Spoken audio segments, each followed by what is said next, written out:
The Pesach Seder is arguably the most important night of the Jewish calendar. The first night of Pesach, for Jews in the diaspora, the second night of Pesach as well. This is the night that we dedicate the night to reliving, remembering that original Pesach, the original night of the Exodus, the night that we were redeemed from Egypt, the night that marks the death of the firstborn. On this night, the Jewish people became a nation. And ever since then, this has been a night that is associated with lots of mitzvos and customs and practices and traditions. And of course, we have an entire book, the Haggadah, which is dedicated to accompanying us throughout this night and making sure that we maximize our experience.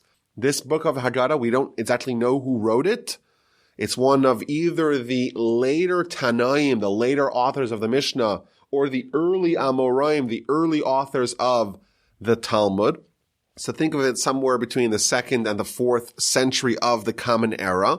Some say perhaps it was written by Rabbi Judah the Prince, perhaps by someone else.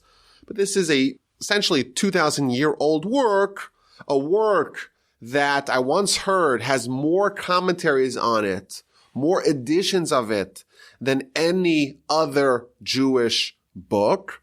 And it is chock full of insights to how to maximize this night.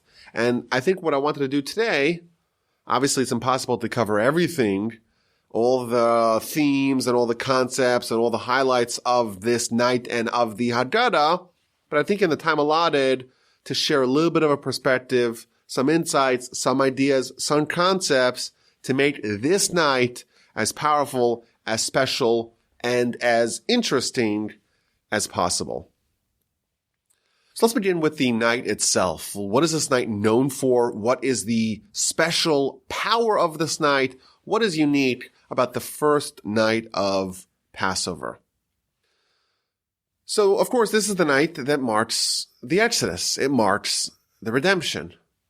And on a deeper level, our sages tell us that prior to the Exodus, the Jewish people were at their lowest nadir. In Kabbalistic terms, we're told that there are 50 gates of purity, of holiness, and there are 50 gates of impurity, of the opposite.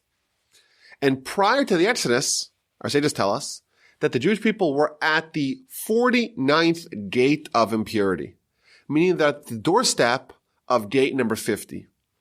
What happens when someone or a nation goes through that last gate of impurity? So Kabbalistically, we're told that is the point of no return. Once you pass that transition, you go a little bit further, the nation becomes irreparable, the nation becomes irredeemable, and the nation is condemned to being destroyed. And therefore, this was a very perilous time because the Jewish people were hanging on a thread. If they pass by this point in the sand from point number 49 to gate number 50, then they are hopeless. Now, what happened on this night? On this night, our sages tell us, the nation was catapulted from the 49th level of impurity to the 49th level of holiness. A complete turnaround, a complete transformation from being at the absolute pit of nearly being destroyed to being at the apex of the human experience. In terms of Jewish philosophy, there is this revelation of God that appears on this night that wipes away any impurity and uplifts all the people that are privy to this revelation to the highest level where there's no room for doubt, there's no room for any sort of heresy. You're at the highest level of holiness. And by the way, what happens subsequently? So we have this revelation, and then we have 49 plus 1, 50 days till the Jewish people experience prophecy again, experience revelation again at Mount Sinai. What our sages tell us is that the Exodus night and the revelation at Sinai are the same revelation. The difference being is that on Pesach, on the Exodus, the Jewish nation gets there artificially. They are temporarily uplifted to this very high level. And then over the course of the next 49 days, each day, they earn one of those levels. And then once again, after they've gone through the exercise of both being there temporarily, being uplifted there temporarily by God at the Exodus night, and then earning it over the course of the next 49 plus 1 days, they're ready for the 50th day, which is when they receive the Torah at Sinai. They relive that revelation. This time it's earned, and this time they get the Torah. So Passover, so Pesach, certainly this night of Pesach, marks this dramatic, unprecedented transformation from the lowest level to the highest level. What's the name of this festival? So it's called Pesach. It's called Passover. Why? What's the relevance of that? So we read in the Haggadah, why is it called Passover? Because God passed over the homes of the Jewish people when he unleashed his fury, when he killed all the firstborn of Egypt. He passed over, he skipped over, he jumped over the homes of the Jewish people, and he attacked the Egyptians. God passed us over.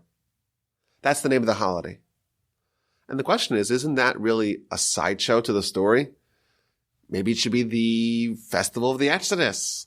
Maybe it should be the festival of freedom. And again, there are a lot of names given to this festival, but the flagship name is Pesach, is Passover, which talks about jumping. What's the idea behind that? So Rashi, in his commentary to Exodus 12:11, gives us a little bit more clarity in this insight. Very powerful idea. So the verse is describing what the Jewish people need to do for the Exodus. They have to eat the paschal offering, the Pesach carbon, the Pesach sacrifice, and that's to be ready to go. They got to have their shoes on, they got to have their belts on, they got to be ready to go. And you eat it quickly. Pesach hu Hashem. It is a Pesach, a Passover offering for the Lord, for the Almighty. Says Rashi, what does this mean? The sacrifice is called Pesach, Passover. Why? To reference the jumping, the leaping, the passing over from house to house. Because the Almighty goes through a neighborhood. It's a mixed neighborhood. Some Jews, some Egyptians. And the Almighty is jumping over the houses of the Jewish people, and they are unaffected by this night, and all the Egyptians are killed. And then concludes Rashi.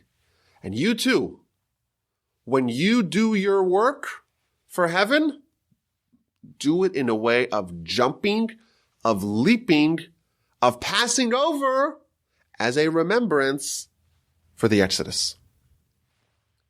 Our Sages tells us a very deep insight over here. The name of the holiday, the name of the festival, is instructive. On this night, God jumped from house to house. On Pesach, we too jump. This is the night that marks the most unprecedented transformational turnaround in human history. From minus 49 to plus 49. That's the original Pesach.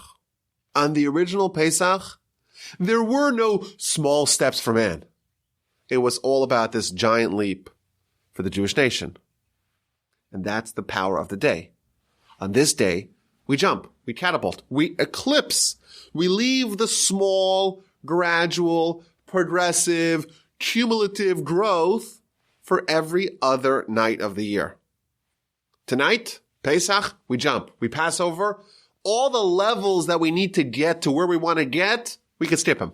Tonight is the cheat code of skipping all the levels and achieving the highest transformation possible on this night more than any other night.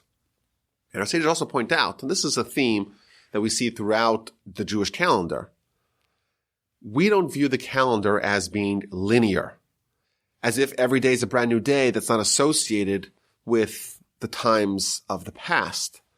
Ramchal, Rav Moshe Chaim Luzzatto, of course, one of the great titans of Jewish philosophy, he tells us that it's like a circle, meaning that the calendar, the year, the annual calendar are these junctures in time, these stations in time that we revisit each year.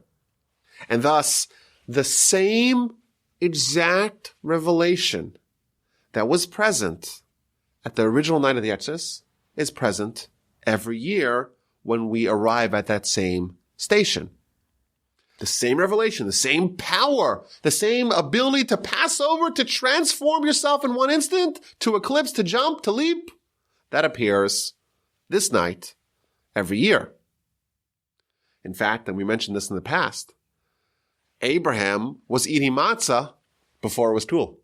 Abraham was eating matzah before the Exodus.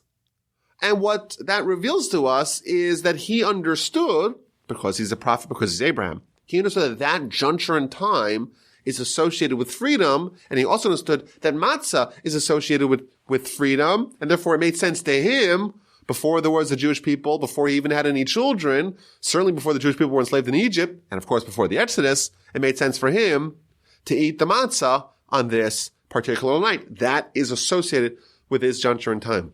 And therefore, this festival is called Pesach. It's called Passover to remind us this is where the date comes from.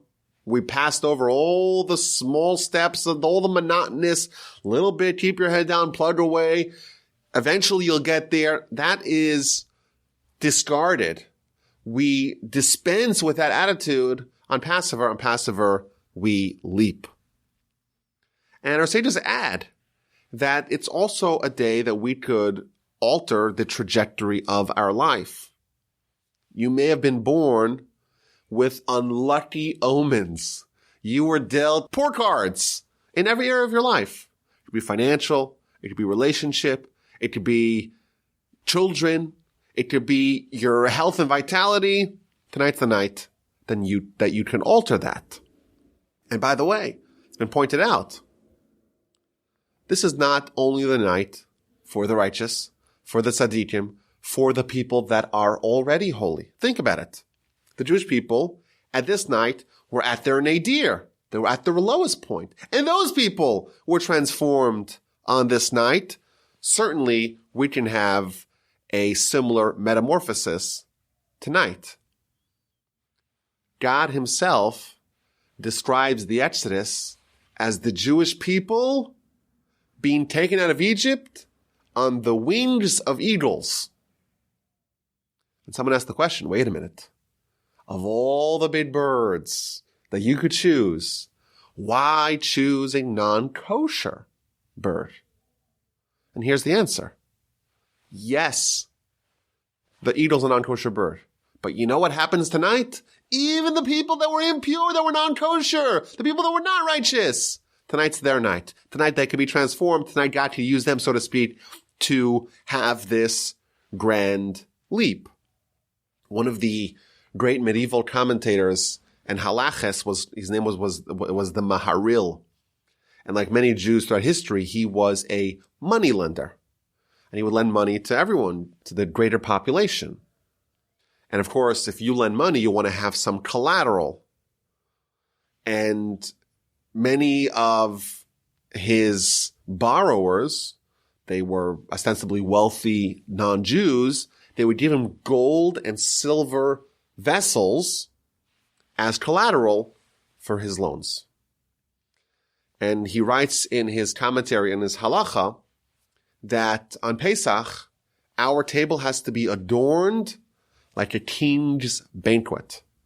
And he would take out these vessels, gold, silver, precious vessels, owned by non-Jews, but in his hands as collateral, and he would put them out on his table, or I think it would have a separate table, but it would be there to adorn the Pesach experience. And they asked the question, even though there's no technical problem, to use non-kosher vessels if you're just looking at them, you're not even eating them. But we know that Pesach is this time where we're so fastidious, we're so meticulous about not having anything that's not kosher, it's kosher for Pesach. And somehow, this great rabbi is bringing out the gold and the silver vessels to be there on display on Pesach. So the Chassam Sofer, of course, one of the great Jews of the 18th and early 19th century, he said this point. The power of this night is that the holiness is going to permeate all, and it's going to pulverize any impurity. Jewish people, lowest level of impurity. What happens tonight? Transformed to holiness. You have non-Jewish owned gold vessels? Tonight, you can bring them out, because tonight, that's the power of the night. It's going to expunge, so to speak, any of the impurity that is present. And in the Kabbalah, we learn just more statements to this idea that this is a night which is really a night that's bright as day. It was night, it was dark, but it was as bright as midday. Just as by day there's brightness, there is clairvoyance, there's clarity, there's lucidity, this is the night of that similar lucidity. And our sages tell us that this is a night, even before the Exodus, that's associated with all these transformations. For example, we know the story in Genesis. Isaac is getting old, and he wants to bless his son Esav before he passes. So he tells him, I'm going to wait to the most auspicious night for blessing and prayer, and that's the night you're going to go catch me some game, and I'm going to give you that blessing. And what night is that? That is the night of Passover, the first night of Passover. He tells Esav, everyone's saying praise to God. This is the night of the revelation. Again, it hasn't happened yet. All the storehouses of dew, which is considered blessing in Jewish philosophy, they're all open on this night. This is the night that's most auspicious for a blessing. Go catch some game. I'm going to give you a blessing.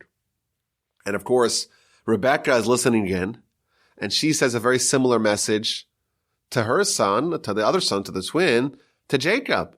Again, she tells him, this is the night where all the storehouses of blessing are open. The lofty ones are saying prayer, are singing praise to God. On this night, in the future, your descendants will be redeemed from servitude. This is the night of singing praise of God. You go make some delicacies, and we're going to get the blessing tonight. Abraham, of course, participates in a war. He defeats the consortium of the four mighty kings. What night did that happen? That happened on Passover.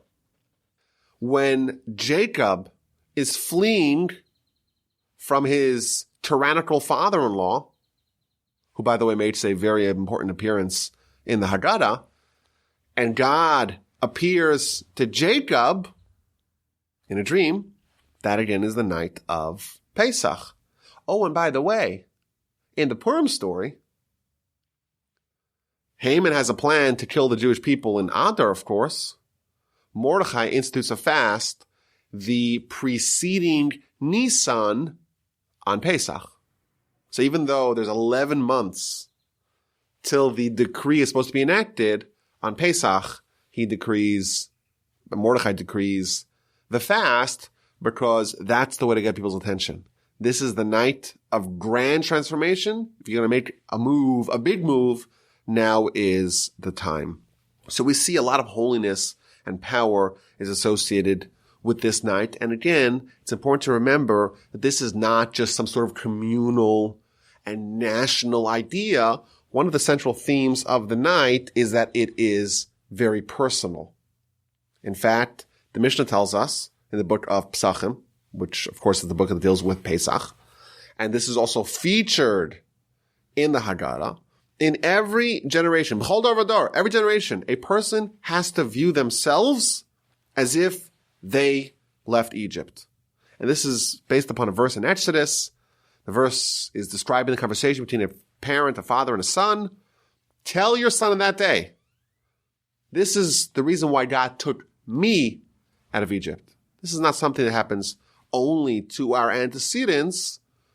In every generation and every time in history, there is the ability for each one of us as individuals to feel like we left Egypt. There's a very famous comment in the Rambam. Not only do we have to view ourselves that we left as if we left from Egypt, as if we were safe from Egypt, we have to make ourselves appear as if we left Egypt. And that's why every action of this night has to exude freedom and royalty. One of the laws is, of course, that you lean. And you lean, I say just tell us, because that is the ways of the monarchy. We have to decorate the room as much as possible like royalty. The table has to be as royal as possible because it's not only our ancestors that left Egypt, we too must leave Egypt. But you may ask, wait a minute, I've actually never been to Egypt. Some of us haven't even been to the Middle East. What do we know about Egypt? What do we know about servitude? What do we know about exile that mandates that we too have to have our own exodus from Egypt? I say just point out, the Hebrew word for Egypt is Mitzrayim. That word has another meaning. It means boundaries. It means limitations. Whatever is limiting you from becoming great, that is your personal Egypt. That is your personal Mitzrayim. And tonight is your opportunity for an exodus. And it's not only you who's going to be there. Of course, this year, it's going to be a very unusual year because a lot of people are going to have smaller Seders than they were originally anticipating. A lot of people are going to have fewer guests than they were anticipating. But the Kabbalah in the Zohar says something powerful, says something fascinating. It says that the Almighty and his heavenly retinue, they participate in the Seder. They crowd around, in the words of the Zohar, and they participate, they listen in to hear what the Jewish people are saying on this night. So think about it. You may be alone, you may have fewer guests, you may not have your parents, you may not have your children, but you know who's still there with you? The Almighty and the angels. That's what we're told in the Kabbalah. And they're here to participate on this night. Let's see what you can do. Let's see what you could transform yourself. Let's see how much of your own personal Egypt you could leave behind. You could have your own exodus. Let's see, can you go from your level of impurity to your level of potential holiness? And the whole night, and the whole Seder, and all the mitzvos are all designed to facilitate that. And in fact, there are many mitzvos of this night. And it's a night that's bedecked with mitzvos. There are mitzvos that are Torah-edic mitzvos. There are rabbinic mitzvos. So we have Torah-edic mitzvos like eating matzah. It's the one mitzvah that we still have today from the Torah to eat something. There's a mitzvah to tell over the story of the Exodus. It is a Torah mitzvah, one of the 613 mitzvahs, to tell the story of the Exodus on this night. There is another related mitzvah to tell of the Exodus every other night, but there is a unique mitzvah to tell over the mitzvah of the Exodus tonight. There are rabbinic mitzvahs, like to eat the maror, to drink the 4 cups of wine, to lean at various junctures in the Seder, to eat the karpas, which for most people it's some sort of vegetable. We use potatoes. Other people have different customs. To do the korech Hillel burger, the Hillel sandwich, and of course to eat the afikoman. And everything's integrated into the Haggadah to facilitate everyone to have the most powerful experience over this Pesach. So that's kind of the big picture of what this night is. I want to get down to more of the granular details, and let's look at the Haggadah and see how it guides us to maximize this night. So first of all, it's interesting, a lot of the structure of the Haggadah is in a question and answer format. And there's a lot of reasons why that would be so. My grandfather, blessed memory, he quoted the Talmud. The Talmud says, talking about King David, when King David is being presented before Saul, it says that he knows how to do music. He's a musician. What does that mean? Says the Talmud, it means he knows how to ask good questions. Music questions. So my grandfather explained that just as music is evocative, questions are evocative. When you ask questions, it opens up portals that weren't there beforehand, just like music. Similarly, on this night, to get everyone's attention, to open up the new portals, to expand the vistas of Passover, it's done in a question and answer format. And of course, we have the 4 questions that kickstart, but a lot of the dialogue is kind of this back and forth that has this structure to it. And by the way, this is of course more relevant this year than any other year. What if someone doesn't have their children or any youth to ask the Manishtana questions? Ask your spouse. If you are alone, the Talmud says you have to ask yourself. It's very important and very powerful. It may seem infantile, it may seem childish, but this is the structure that goes all the way back to Talmudic and Mishnah times, and it is tailored to be able to extract from the night, the most powerful experience possible. Another aspect of the Haggadah is that it starts with the disgrace and ends with praise. You start with the bad things, and the bad things are both the idolatrous, shameful origins of our people and the subjugation, servitude in Egypt. We start with the negative, and only then, after we spend some time in the suffering and the backstory, so to speak, of the Jewish people, then we get to the redemption and the Exodus, and that too is a format that is most powerful to facilitate the transformation of the night. Another interesting idea, again, as a general idea in the Haggadah, is that there is no reference to Moshe, to Moses. Ain't that interesting? If you look at, the story of the Exodus in the book of Exodus, the primary character in the story is Moshe. He's the one who's shuttling back and forth between Pharaoh and God and the Jewish people, and he's the one who's orchestrating all these plagues. It doesn't appear in the Haggadah. And the lesson for that is that of course Moshe, he played a role, but ultimately, and certainly on this night we have to remember, ultimately God was solely in control. And this is also a night that we have to remember. We don't have Moshe in today's generation. If we did, maybe the Jewish people would look very different. But this is the night that we remember on Pesach. Even if Moshe is not present, as he isn't in the Haggadah, great things can happen to the Jewish people because ultimately we have the Almighty, and He can help us, He can aid us, He can propel us to whatever exodus that we need. So we start the night. And you start the night as soon as you get off from shul, which of course this year, I don't know if there's any shuls in the country that are even open. You get off from shul, and right away, everything should be set, everything should be ready to go. There's no preparation because you got to right away launch into the night. Many have a custom to wear a kittel, which is a white garment. It's a totally white garment, very simple garment. It also doubles as burial shrouds. We wear them only on Yom Kippur, with the exception of Pesach night. Some people have a custom to wear it. Others don't have that custom to wear it. And there's many reasons given as to why this would be the appropriate garb for the night. Some have suggested, like the Maharal writes, that we know the high priest, the Kohen Gadol, on Yom Kippur, the holiest person on the holiest day, he walks into the holiest spot, the Holy of Holies, wearing exclusively white garments. The Kohen Gadol, of course, the high priest, has very intricate, very beautiful golden garments.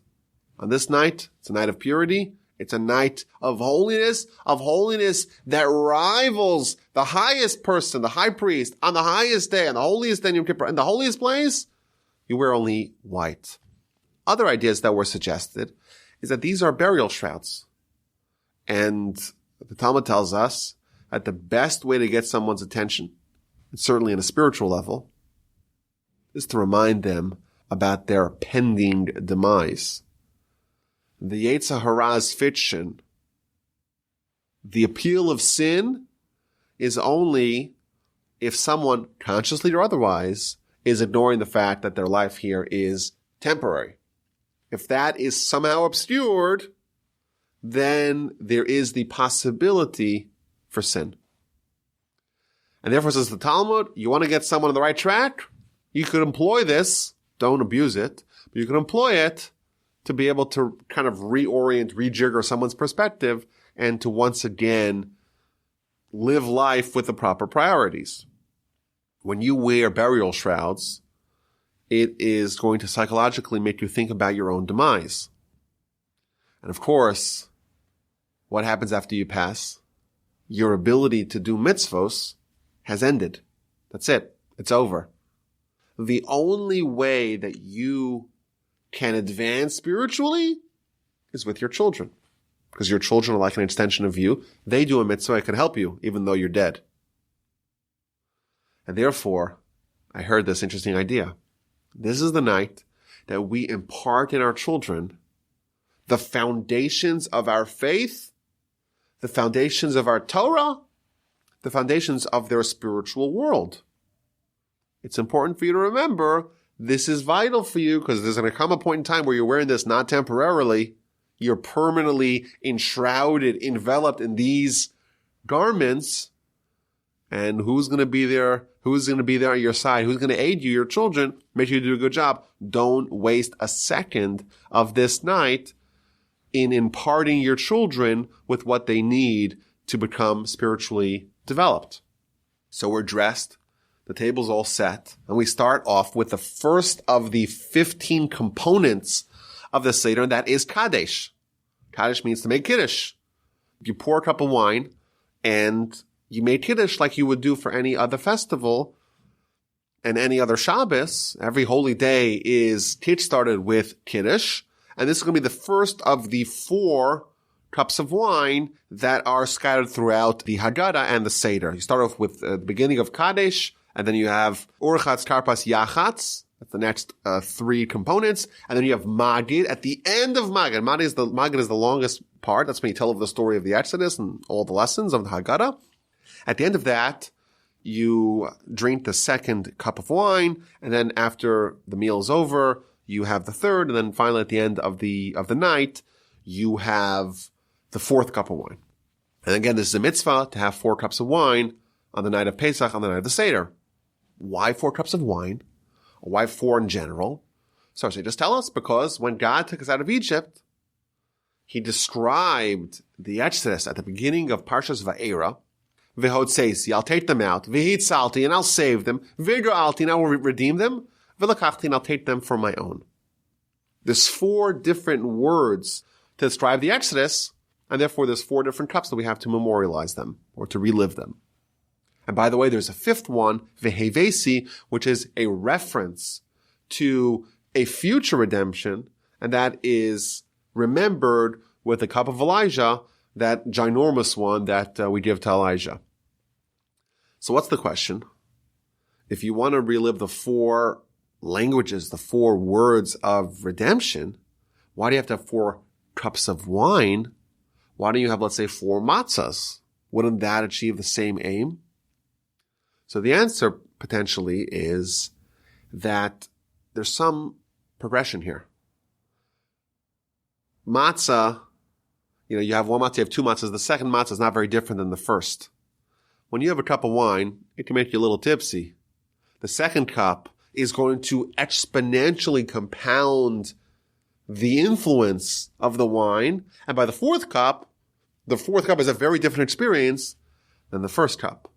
Similarly, with the Exodus and these 4 levels, I took them out, I saved them, I redeemed them, I took them for my own, there is a progression of more and more intimate closeness with the Almighty, just as the drinking of the wine is non-linear. So you made the Kiddush, and now you drink it, and you drink it while leaning to the left. Why do you drink while leaning to the left? So again, we said, because that's the way of kings. And even though today that's not the way of kings, I don't know if we even have kings, but that was already in the times of the Talmud. That became a rabbinic law. Why to the left? Why are we always leaning to the left? Okay, by the way, you're supposed to lean to the left when you eat, and certainly when you eat the matzah. So the Talmud says because otherwise it may go down the wrong pipe. That's an idea. I saw another idea, more like a Hasidic insight, that this is the night of faith. The matzah is called the bread of faith.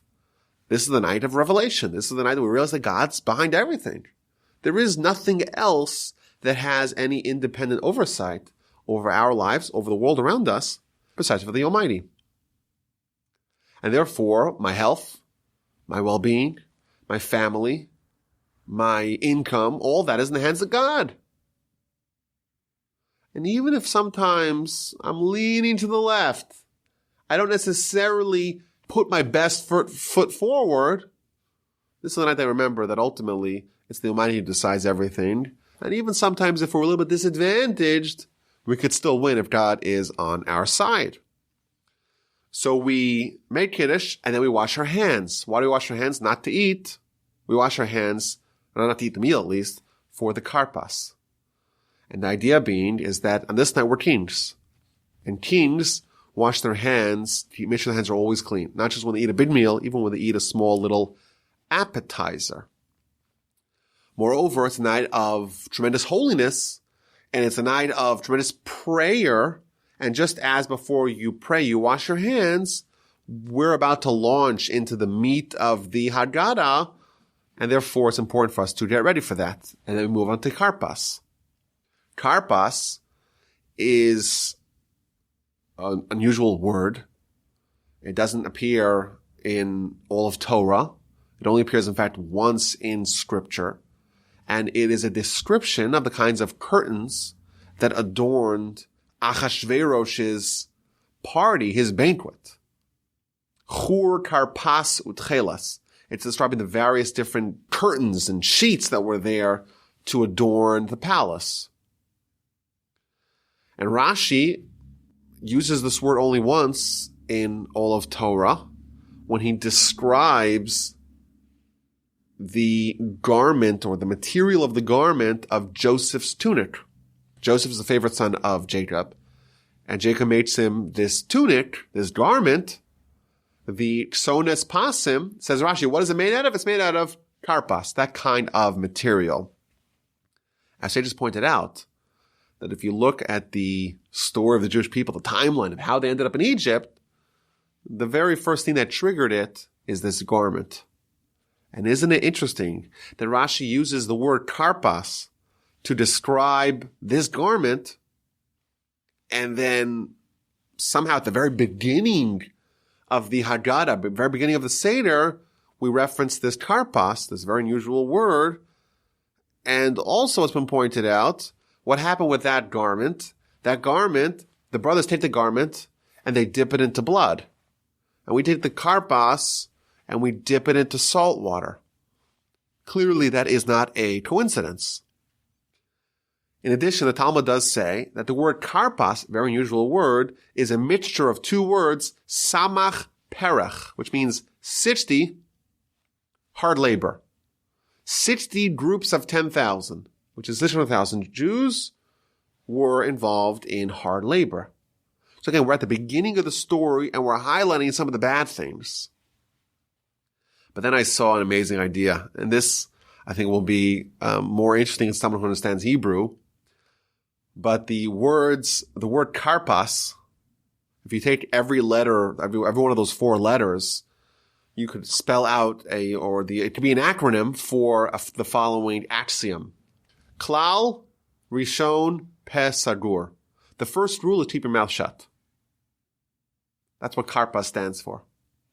So the Hasidic masters say like this: Kadesh, which means holiness. Urchatz, which means cleanliness or washed off. If you want to be holy and you want to be cleaned of all your sins, then karpas, which is the third of the 15 portions of the Seder. If you want to be holy, if you want to be cleansed, the first rule is keep your mouth shut. And then what are the next two portions of the Haggadah? Yachatz, which means to split the matzah in half, but to cut something in half. And Nadir, which means to tell over. So after the first rule is keep your mouth shut, split in half everything that you do say, which is the formula that, again, it's a Hasidic idea.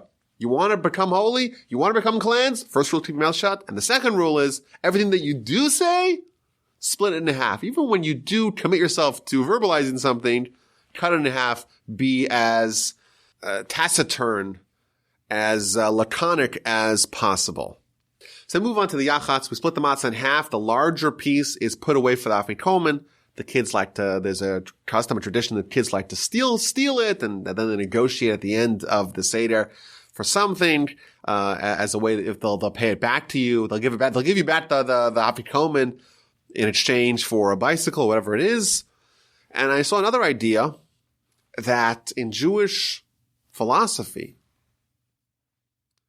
the idea of breaking one thing in half and splitting it is similar to what we do by a pact.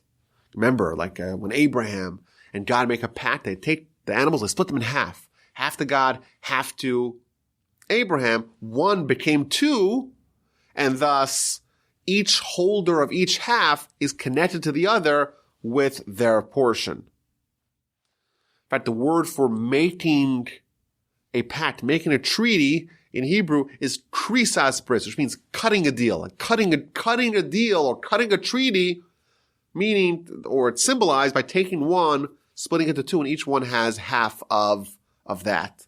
We have this matzah.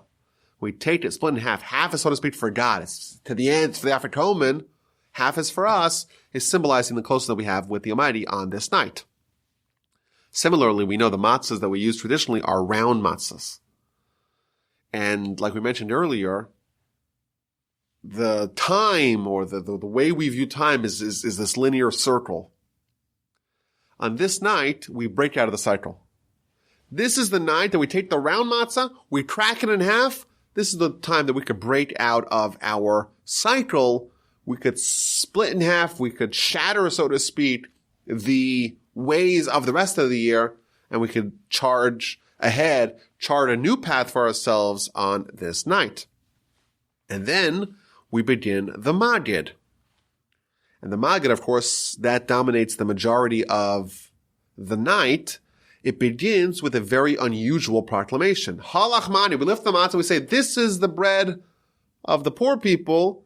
This is the bread of the oppressed that our ancestors ate in the land of Egypt. And then we say, okay, whoever wants to join, to come join. It's very odd. You invite people to your meal. After the meal is already underway, you are inviting them. So that's one of the questions that people ask.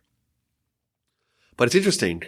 Out of the whole Haggadah, this is one of two places that the text of the Haggadah is not in Hebrew.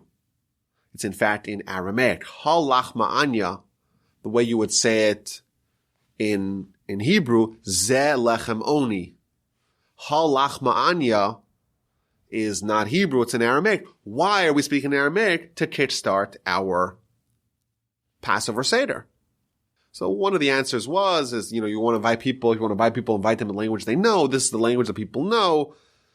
At this time, the Jewish people, or when it was written, that was the lingua franca, that was the language of the land, and therefore speak to people in the way they know. Don't speak to them in academic lingo when you want to invite them. Okay, that's a good answer.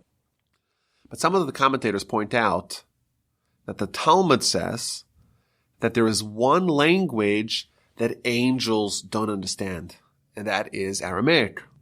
In fact, the way the Talmud couches it, if you want the angels to aid you in your prayer, don't pray in Aramaic, because they don't understand it.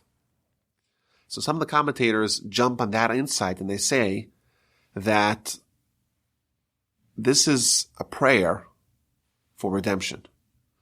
We talk about the Exodus. This is the bread of shame, or the bread of servitude, the bread of poor people that we ate in Egypt. We were saved. It's time for us to be saved again. Now we're here, next year, in Jerusalem. We want to slip that prayer past the angels. Because the angels hear that. What do these people want? What do these renegade Jews want? They want to go back to Egypt? They're not deserving of it. That is a prayer that we have to do stealthily, because who knows what the angels could say if they intercept it. That's one idea. A second idea is that yes, angels are not going to aid us in our prayer, but you know what? On this night, on this auspicious night, we're so exalted, we're even higher than the angels. We don't need their help to get our prayers answered. And therefore, the Haggadah begins in Aramaic. The Haggadah ends in Aramaic. The very last piece of the Haggadah is the Chad Gadya song.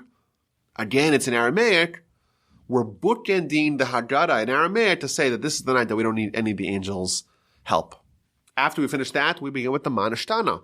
And that's going to introduce the themes of the night.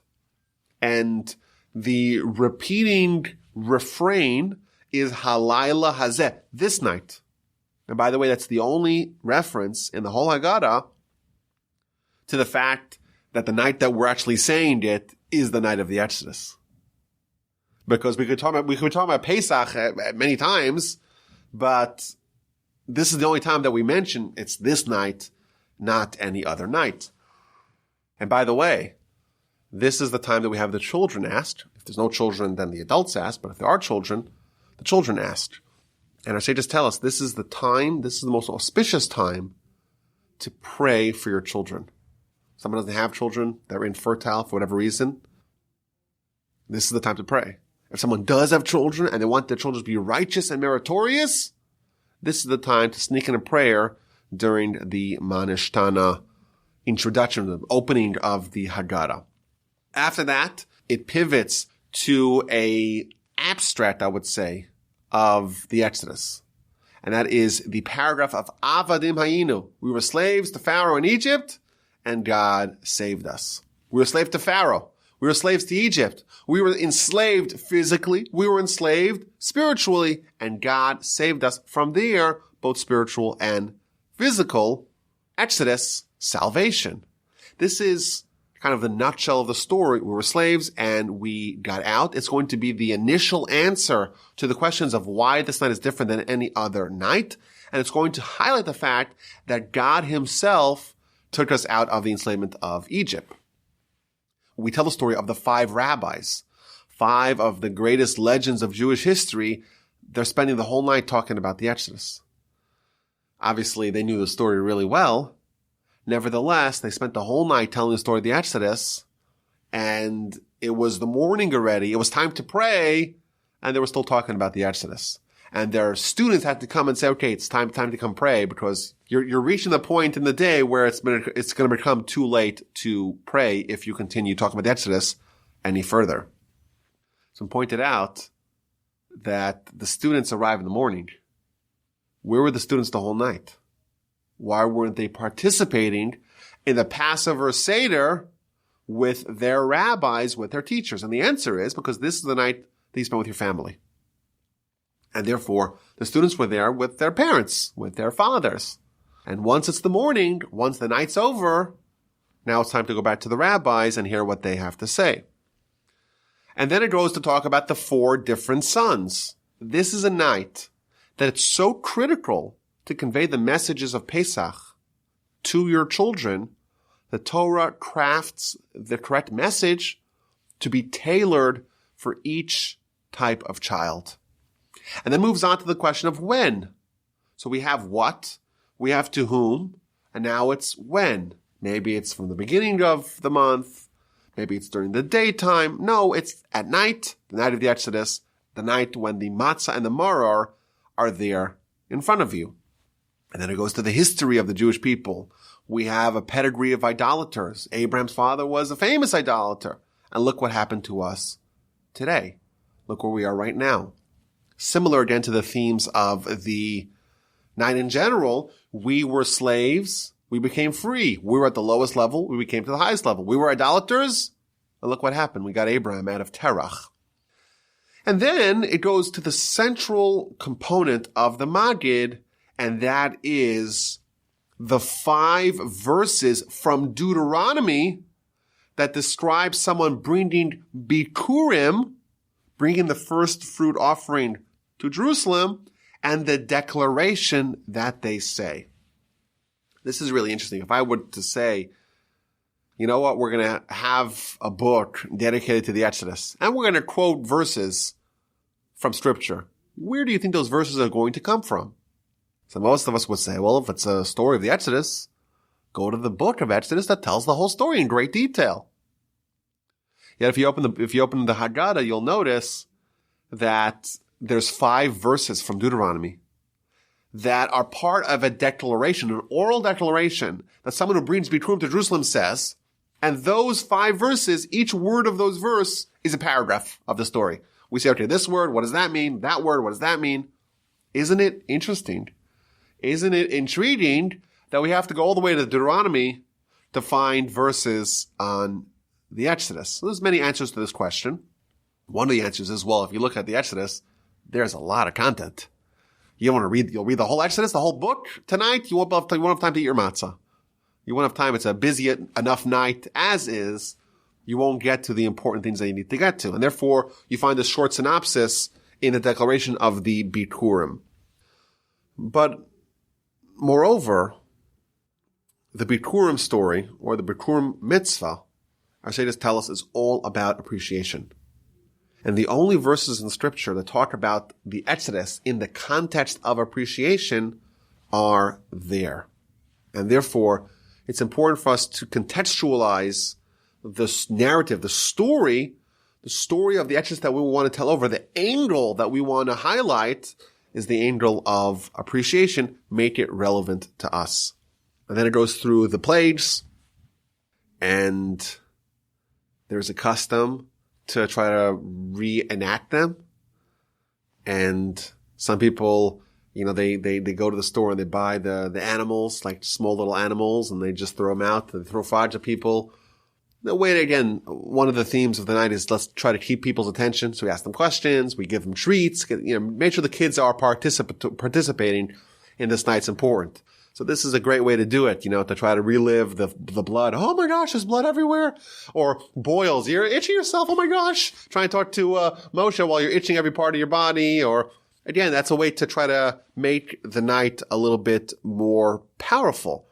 And, you could do charades. Some people do charades. Some people do the game. I don't know what the name is called, but basically you have a headband, and on the headband is one of the words that relate to Passover, to Pesach, to the Exodus, to Egypt, to the Jewish people, and the person has to guess who they are. Again, that's a way, various tactics that we can use, certainly with children, to try to make it a little bit more alive, a little bit more engaging. After the story of the Exodus is told, we have a portion of the Hallel, a portion of the prayers, that talk about thanking God, and then it's time for the food. I remember every year, you were so hungry by the time the matzah came around. That first bite of matzah was just so delicious and infusing you with both spiritual and physical life. So you wash your hands. This time you wash your hands for bread. You make 2 blessings on the matzah. One, the regular hamotzi blessing. One, the special blessing to fulfill the mitzvah of eating matzah. And you eat your matzah again while leaning to your left. The Maharil points out something very fascinating. If you count the amount of blessings that precede the eating of the matzah in the Haggadah, in the Seder, there's 7 blessings that precede the eating of the matzah. And we know that by Jewish weddings, there's always 7 blessings before the marriage, so to speak, is consummated. The Jewish people are being wedded to God at the Exodus. Every Pesach Seder, we once again renew our vows and get, so to speak, married, wedded to God again. And therefore, there's 7 distinct blessings that precede the eating of the matzah, which, so to speak, really symbolizes, which personifies this union of God and his people. Some people have a custom, by the way, to kiss the matzah. We kiss the mezuzah. We kiss mitzvahs. You wear tefillin, you take a tefillin off. You kiss your tefillin. We kiss Torah scrolls. Some people have a custom to kiss the matzah. I read this year, I thought it was very funny. I've never seen anything like this before. I read this year, one of the Hasidic masters, he said that if he wasn't embarrassed, he would take his matzah to shul, and just as you shake the lulav and esrog, he was going to shake the matzah, because he was so excited with the matzah, but he's too embarrassed to do it. So I was thinking maybe this year, where there's no one in shul, having to under quarantine, maybe people are actually shaking their matzah like a lulav. Who knows? After we finish the mitzvah matzah, we go to the maror. The maror, of course, reminds us of the bitter parts of the experience, and that we do, of course, without leaning. And then we have the korech. Korech is the mixture.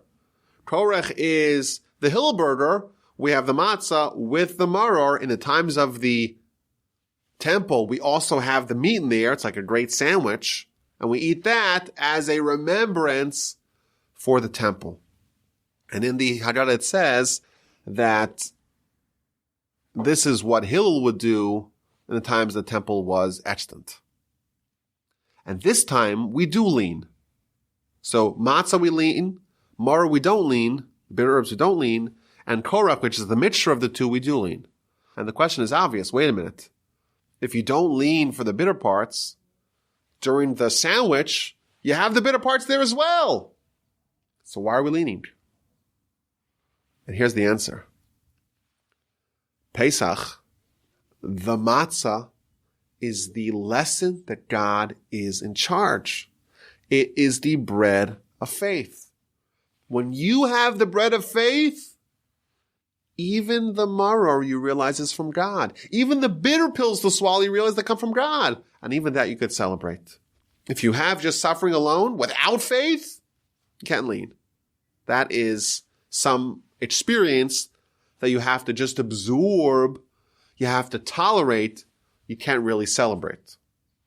However, if you marry the suffering, so to speak, with the faith, then you can even lean because you realize it is from God.